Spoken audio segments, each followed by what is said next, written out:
I blew myself up. And she started making pregnant there. Was she breathing normally?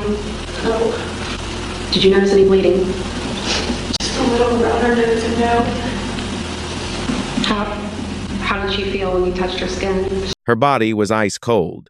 As the patrolman unlatched the entrance of the Meadowlark Lane residence that morning in October, he made his way down the cramped wooden stairway toward the cellar. The atmosphere turned thick with every stride. The scent of soggy soil mingled with a different aroma, pungent, metallic, and terrifying. Throughout 20 years on the force, he had witnessed it all. Yet the scene downstairs forced even veteran cops to rush out for fresh air. Eventually, a magistrate would glare at the culprit and deliver a 4-word sentence: no hope for parole.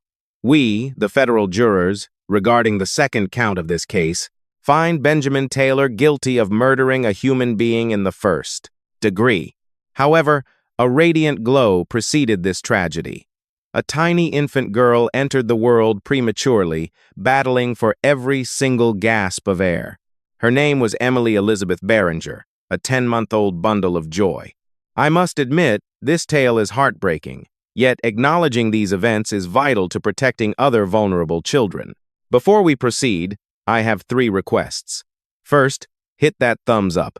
Not for my benefit, but to help the system push her story to more families. Next, drop a comment with your location and what time it is currently. Finally, join our community and enable that notification bell. Each narrative here serves as a lesson in survival and a voice for the silenced. Let us go back to the start. November 27th, 2015. Emily arrived 8 weeks ahead of schedule. She was incredibly small, fitting perfectly within the cups of your palms. Her complexion was nearly see-through, a soft shade of rose. She spent those initial weeks inside a glass box tangled in medical equipment, struggling for life.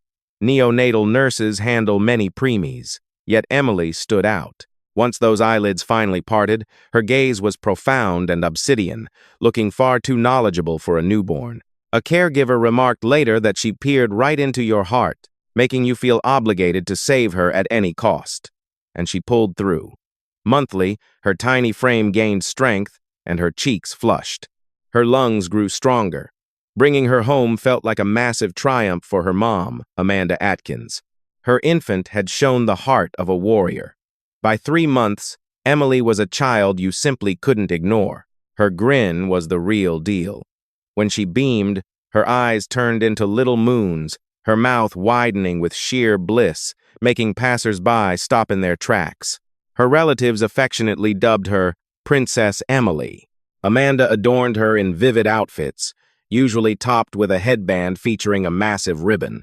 The household included 3 older siblings: 7-year-old Nathaniel, 6-year-old Carly, and 2-year-old Cameron. They vied for turns holding her and raced to see who could trigger a giggle, while Emily adored them back, her gaze darting around as she tracked their playtime. At 9 months, she sat upright alone, chirping Dada and Mama, while reaching for the sun. Her laugh would ripple out like bells whenever Amanda tickled her stomach. Emily had a lifetime of milestones waiting. First words, first strides, starting school. But light doesn't just draw in the innocent. It lures the shadows, too. During the summer of 2016, Amanda Atkins relocated her 4 youngsters from the Baltimore suburbs to West Virginia. Her old neighborhood had turned dangerous with surging crime, so she sought a sanctuary for her kids.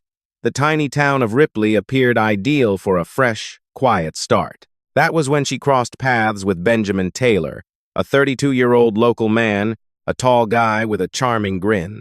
He seemed like the definition of a stable man, bringing her lattes and treats for the little ones. He knew Emily's favorite tunes. He discussed sports with Nathaniel and stacked toy bricks with Cameron. He appeared flawless. By August, shortly after they met, Benji uploaded a picture on social media of them sharing a kiss. "Finally caught a winner," he posted. On September 7th, his relationship status officially linked him to Amanda Atkins. This gave Amanda peace of mind. He was committed. He was sticking around. However, there were hidden truths. Benji had a rap sheet involving theft and 2 counts of breaking his parole. When confronted, he claimed that was ancient history and he'd turned a new leaf. She desperately wanted to believe in second chances and that people aren't their pasts.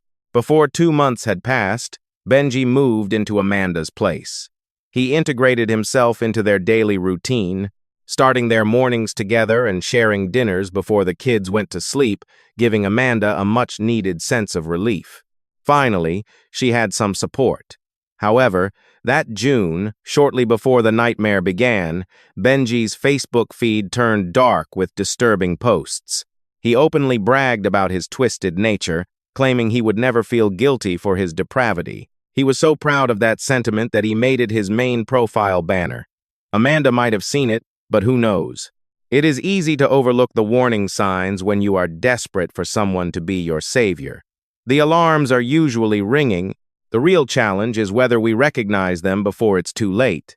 If this story hits home, stop for a second and share this. Someone you know could be trapped in a similar nightmare, and your post might be the wake-up call they need. Drop a comment if you have ever spotted these kinds of red flags in the people around you. Your story could literally save a life. Let's get back to it. The real horror starts on the night of October 2nd, 2016. The house felt normal. Kids were playing, the television hummed, and Amanda was busy in the kitchen while Benji chilled with a beer. He went heavy on the alcohol that night and used substances with Amanda. Later, he would play the blackout card, claiming total memory loss. Yet the deputy on the scene the following morning reported no evidence of extreme impairment or intoxication. By 9 that evening, Amanda tucked the older children in and headed upstairs to turn in herself. Little Emily was already out, her tiny arms thrown back in that classic pose of total innocence, the look of a baby who feels completely safe. Benji told her he would stay up to handle some laundry downstairs. Somewhere between 9 p.m. and 5 in the morning, an unimaginable nightmare unfolded within those walls. The digital trail tells a story Benji tried to hide. Phone records show him browsing adult sites at 3 a.m. Those are not the moves of a man in a daze. That is a person making very deliberate choices. Come morning, he reached out to his brother with a text. "In deep, bro. I am not going to be around much longer. No plea for help. No call for a medic, just a cold confession of ruin." Meanwhile, the neighbor next door had a haunting story. Around 12:30 a.m., she heard a child's piercing screams through the shared wall. They were agonizing, terrifying sounds. She actually reached for her phone to call the authorities, but then the silence hit. She told the court she figured the baby had just woken up and drifted back to sleep, so she laid back down. But those screams did not fade because Emily found peace. They stopped because she was physically unable to make another sound. That neighbor was heartbeats away from preventing a tragedy. Heartbeats. At 5 a.m., Amanda woke up with a knot in her stomach. She checked the crib, it was empty. Panic set in. Benji was gone too. She searched every room, but the house was silent. That is when she remembered his plan to finish the laundry in the basement.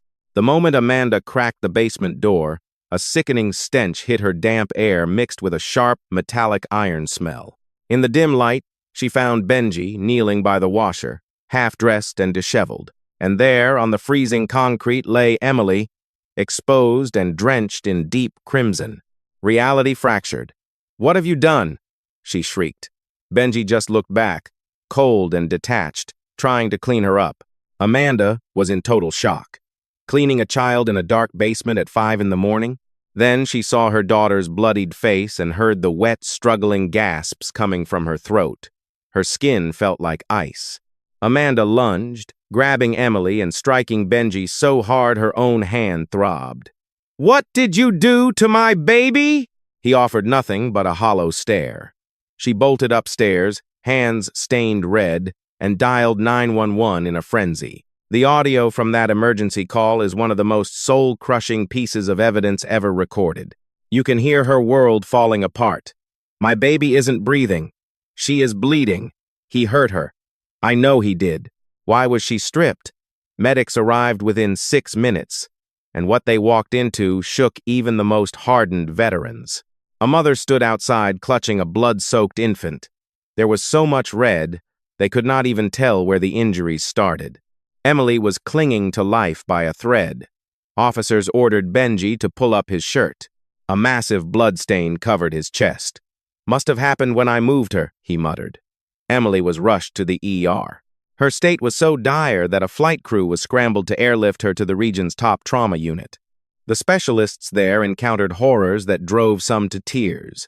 Shattered skull, internal bleeding in the brain, evidence of strangulation, massive internal damage to her core and lower body, and the absolute worst part, horrific physical violations that no innocent soul should ever endure. Testifying later, the lead medical examiner for the state noted, "Such trauma required massive force from a grown individual. This was no mishap. It was cold, intentional cruelty." Yet, one specific piece of evidence haunted detectives for years, bringing them to tears every time. Down in the basement, small prints from a child's hand marked the surface of the washer. Bloody marks left by Emily suggested the 10-month-old infant struggled to pull herself up, clawing at the appliance, desperate to get away and survive. Her spirit didn't break until the finish. Eventually, machines had to keep Emily alive. While the ventilator did the breathing, her mind had already gone dark. Amanda stayed by that bedside for 2 days, gripping her small fingers and begging her to stay. "Just please don't leave me." By October 5th, medical staff confirmed the mother's deepest fears. There was no recovery for Emily. The neural destruction was permanent. Facing an impossible choice, Amanda finally agreed. She authorized the staff to turn off the life-sustaining equipment. At 2:37 p.m. on October 5, 2016, Emily Elizabeth Behringer drew her final official breath. Having lived 10 months and 8 days, she was a fighter from the start who truly deserved a future. A man her mom trusted implicitly ended her journey. Just before we dive into the courtroom drama and the verdict, I have a quick request. Make sure to follow the page and toggle the notification icon if you haven't yet. Share your immediate reaction in a single comment below. Your perspective helps the community process this together. Moving to the final chapter, police took Benjamin Taylor into custody right at the house. Forensic tests linked his genetic profile to the toddler's remains. Red stains saturated his entire outfit. However, the jailhouse phone logs proved even more chilling than the physical evidence. He told his mom he'd messed up with zero remorse, then later plotted about donating Emily's organs with unsettling logic. He figured giving up the organs was a smart move because it would destroy incriminating proof. To him, carving up the infant's remains was just a tactic to dodge a prison sentence. The 5-day trial kicked off in March 2019. Clad in heavy armor and chains, Benjamin Taylor stood before the judge. Guards were everywhere because 50,000 people had signed a demand for his execution in public. His lawyers brought in people to paint him as a decent human being. Benji's dad testified first, uttering a sentence that made the entire gallery gasp in disbelief. He claimed he felt pride for his son, despite the jury just viewing images of the deceased 10-month-old victim. The father maintained that Ben never displayed signs of malice or twisted behavior. Then came a weird claim about the morning he gave Amanda a ride to the emergency room. In his version, the mother seemed totally relaxed and showed no signs of frustration. It baffled him that officers called her frantic, as he saw only a woman who was perfectly in control. Attorney Katie Franklin waited for him to stop talking before playing a clip from the medical center. Amanda's gut-wrenching wails filled the room, the sounds of a parent watching her baby slip away. The grief was so raw that the jury started crying, forcing the father to abandon his narrative of her being calm. Yet, the words from Benji's mother were even more appalling. She stared down the jurors and coldly asserted that Amanda's emotional breakdown was just an act. Everyone was stunned. This woman claimed a mother losing her brutally injured child was merely performing for the crowd. The state's lawyer followed up with one very basic inquiry. If your son woke up to find a bleeding infant, would he dial 911? Absolutely, she replied. Then why was it Amanda who sought help instead of him? The mother had nothing to say. Various friends and the mother of his own child all stuck to the same script. They said Ben was never forceful or creepy. insisting he was a fantastic guy around kids. He supported me completely as a pal and looked after my children as if they were his own. Were you ever present when Ben was with your nephew? Yes, I was. And was he respectful? He definitely was. Did he show any temper? Never. Any inappropriate behavior? No, none at all. On that note, did he ever raise a hand to you? Not once. Taking the stand himself proved to be the most dangerous gamble Benjamin took. With a steady tone, he detailed his bond with Emily and his dreams of marrying Amanda, claiming he'd done everything from feedings to bath time. My hope was for us to tie the knot and start a real life together, perhaps even expand our family.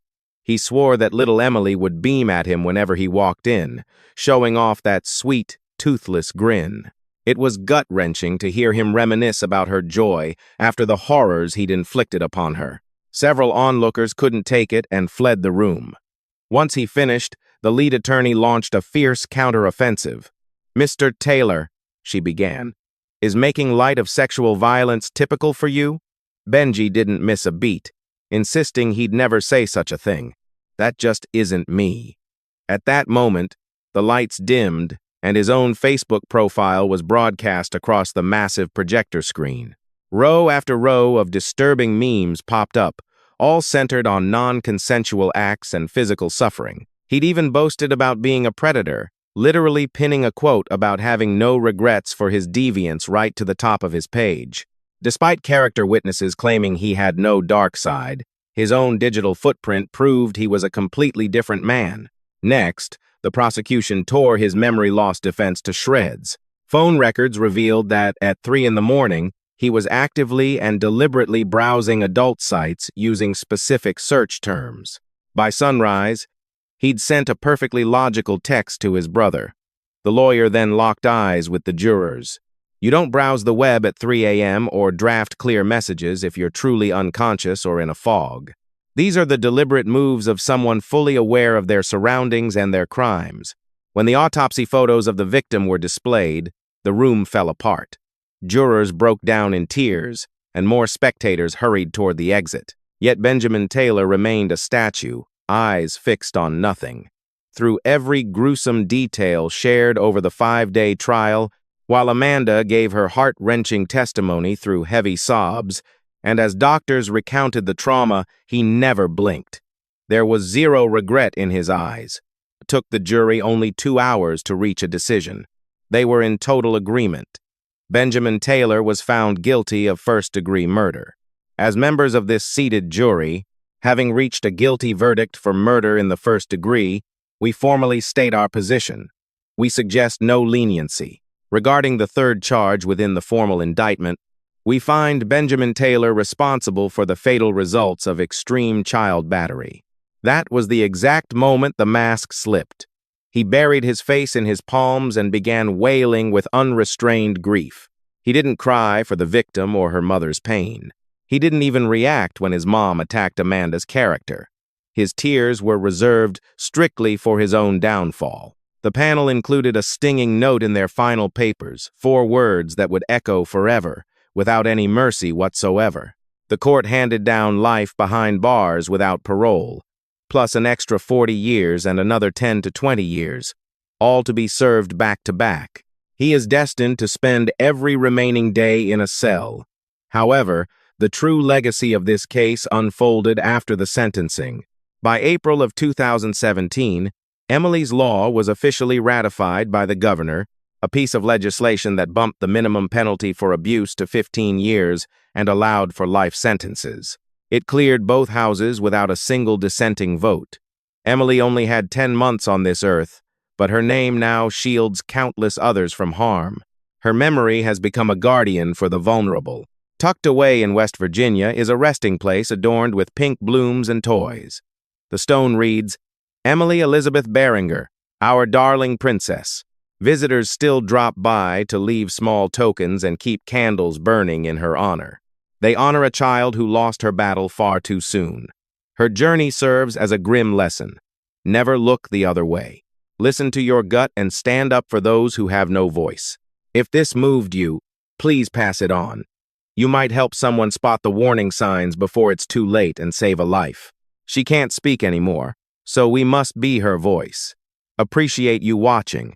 Just remember, staying informed is the first step to safety. Keeping an eye out truly makes a difference.